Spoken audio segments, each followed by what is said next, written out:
آگے بڑھیں گے اور بات کریں گے کہ ابھی یہ جو ساتواں سپیل ہے اس نے کشمیر میں تباہی پھیلائی، پھر ابھی گلگت بلتستان کے بعد کے پی کے اندر کتنی زیادہ تباہی اس سیلاب سے ہوئی ہے، اور آگے یہ جو ساتواں سپیل ہے یہ کتنے نقصانات کر سکتا ہے، اسی پہ بات کریں گے صاحبزاد خان صاحب سے۔ صاحبزاد خان صاحب، یہ بتائیے گا کہ یہ ساتواں سپیل ہے مونسون کا، اور آگے بھی ظاہر ہے مزید سپیل آنے ہیں، تو یہ سپیل جو ہے کیا یہ اوور ہو چکا ہے صوبے کے اندر، یا ابھی مزید کے پی کے اندر بارشیں متوقع ہیں؟ نہیں، ابھی یہ سٹارٹ ہے، تقریباً کل سے سٹارٹ تھا۔ آپ نے جیسے بتایا ہوا تھا کہ 14 اگست سے دوبارہ ایک سلسلہ شروع ہوگا بارشوں کا، اور وہ بھی کافی شدید ہوگا، اور اس میں ہم نے ایریاز بھی اسپیسیفائڈ کیے ہوئے تھے کہ جو ہمارے یہ اپر ایریاز ہیں، کشمیر کے کچھ ایریاز ہیں، ان میں زیادہ اس کی ٹینڈنسی ہوگی، اور یہ پھر ہم نے بتایا تھا کہ یہ جاتے جاتے جو ہے ہمارے صوبہ سندھ اور جنوبی پنجاب کے علاقے جو ہے ان کو بھی متاثر کرے گا۔ تو ابھی آج کا دن اور کل کا دن تو یہ ہمارے اپر ایریاز کو افیکٹ کرے گا۔ بارش ابھی اور بھی امکانات ہیں کافی زیادہ، تو لیکن جو پہلے تو ان بارشوں کی وجہ سے جو تباہی ہو چکی ہے وہ ویسے ہی۔ دوسری میں بات کلیئر کر دوں ایک دو چیزیں۔ ایک تو ہمارے پاس اس سال جو سنو فال تھی وہ کم ہوئی تھی۔ سنو فال کا نارمل دورانیہ ہوتا ہے دسمبر سے شروع ہو کے 31 مارچ تک ہم لیتے ہیں۔ اس دفعہ دسمبر، جنوری، فروری کا کچھ حصہ جو تھا بالکل بارش نہیں ہوئی تھی، اور نہ ہی سنو فال، اور یہ سنو فال جو ہوتی ہے وہ زیادہ فائدہ مند ہوتی ہے کہ ان دنوں ٹمپریچر کم ہوتے ہیں اور وہ کم لیٹ ہو جاتی ہے۔ اس سال سنو فال اس وقت شروع ہوئی جب آپ کے ٹمپریچر جو تھے نا وہ بڑھنے شروع ہو گئے، اور جو بھی سنو فال ہوئی ہمارے پاس وہ ساری ساتھ ہی آپ کہہ لیں کہ جی میلٹ ہو کے وہ پانی بن کے آ گیا۔ لیکن ابھی جو اس وقت فینامینا ہو رہا ہے، یہ ہمارے جو پرانے احساسے تھے گلیشیئر جو تھے، ٹمپریچر وہاں پہ زیادہ ہوئے۔ کل پرسوں ہم نے ایک ایڈوائزری ایشو کی ہے کہ نارمل جو ٹمپریچر ہم ریکارڈ کر رہے تھے 1 اگست کے بعد شمالی علاقہ جات یا کے پی کے کچھ علاقے جو تھے وہاں پہ ٹمپریچر جو تھا ایوریج سے 7 اور 8 ڈگری ٹمپریچر زیادہ جا رہا تھا۔ یعنی اب یہ دیکھیں کہ اتنا زیادہ ٹمپریچر جو ہے بہت زیادہ فرق ہے، اور ہمارے یہ ریزروائر ہیں، آپ کہہ لیں کہ یہ ہمارے ریزروز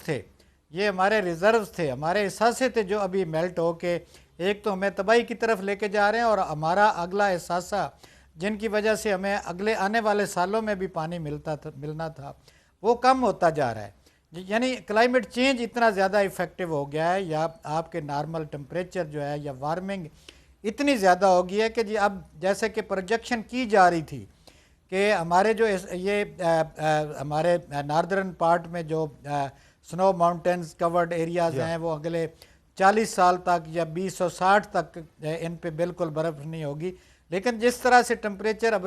نارمل ہو رہے ہیں یہ تو ہمیں اگلے 10-15 سال کی نوید بڑی بری سنا رہے ہیں۔ تو یہ اب جو چیزیں ہو رہی ہیں یہ واقعہ بڑی نارمل ہے۔ تو دوسرا یہ بتائیں صاحبزاد خان صاحب کہ جو ایک نیو فینومینا ہم دیکھ رہے ہیں پاکستان کے اندر، کلاؤڈ برسٹ کا بہت زیادہ اس کا ذکر ہو رہا ہے، پچھلے چند مہینوں سے کلاؤڈ برسٹ کے کافی واقعات بھی ہوئے ہیں، تو کلاؤڈ برسٹ کا جو فینومینا ہے نیو سر، یہ جو ہے ایک دم سے کیسے شروع ہو گیا پاکستان کے اندر، ذرا اس کے بارے میں بتائیے گا۔ دیکھیں، جب آپ کے ٹمپریچرز یا آپ کا کولڈ ایئر ماس ایک ایسی اب نارملٹی سے موو کرتا ہے نا تو وہ کلاؤڈ برسٹ ہی لاتا ہے۔ یعنی آپ کے یہ خاص طور پہ ہلی ایریاز میں زیادہ بنتا ہے کہ جی آپ کی جو ونڈ اوپر سے آ رہی ہے وہ کولڈ ایئر ماس ایک دم آیا، آپ کی بادل بن گئے، بارش کے قطرے بن گئے، لیکن نیچے وارم ایئر ایسی بن گئی کہ جی اس نے پورے کے پورے وہ اس کو تھوڑا سا وہ گرم کر کے پورا پانی ایک جگہ پہ وہ گر جاتا ہے۔ یعنی جس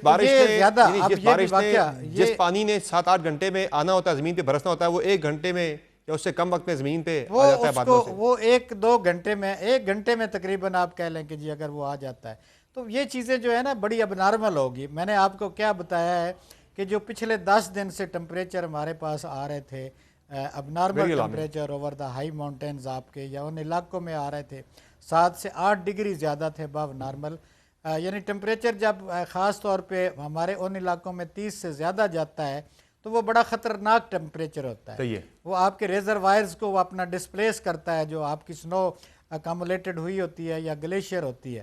گلیشیئر ہوتے ہیں تو وہاں پہ پانی کا جو اس کے بعد اگر خدا نخواستہ